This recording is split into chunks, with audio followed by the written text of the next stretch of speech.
Sinepju graudiņš, vārds katrai dienai.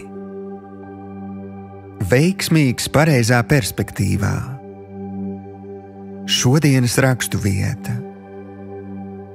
Patiesi es jums saku, no sievām dzimušiem neviens nav cēlies lielāks par Jāni Kristītāju, bet mazākais debesu valstībā ir lielāks par viņu.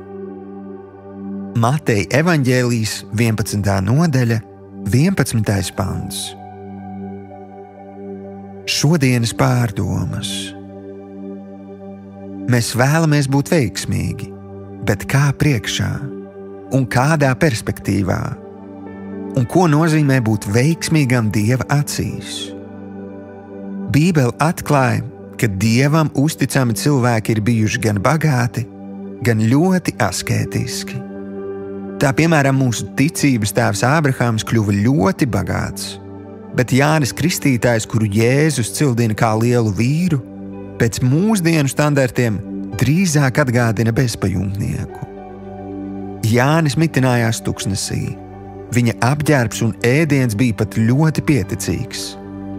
Par savu darbību tika arestēts un sodīts ar nāves sodu 31 gadu vecumā. Jānis tā arī palika vecpuisis, neatstājot savai dzimtai pēcnācējus. Pieļauju, ka lielākā daļa vēlas līdzināties Ābrahamam.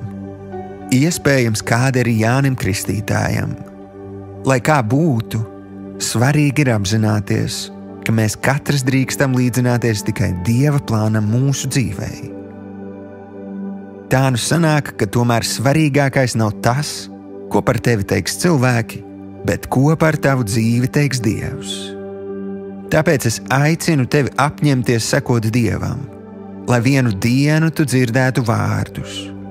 Labi darīts, tu uzticamais kalps, ieej sava kunga priekšā. Šodienas lūgšana. Tēvs, piedod, kad biju aizrāvies ar saviem veiksmes standartiem. Es apņemos pakļauties tavam plānam manai dzīvei. Es zinu, ka tu mani ļoti mīli un dari visu, lai es būtu veiksmīgs pareizā perspektīvā, un tā tad mūžības perspektīvā. Jēzus vārdā. Āmen.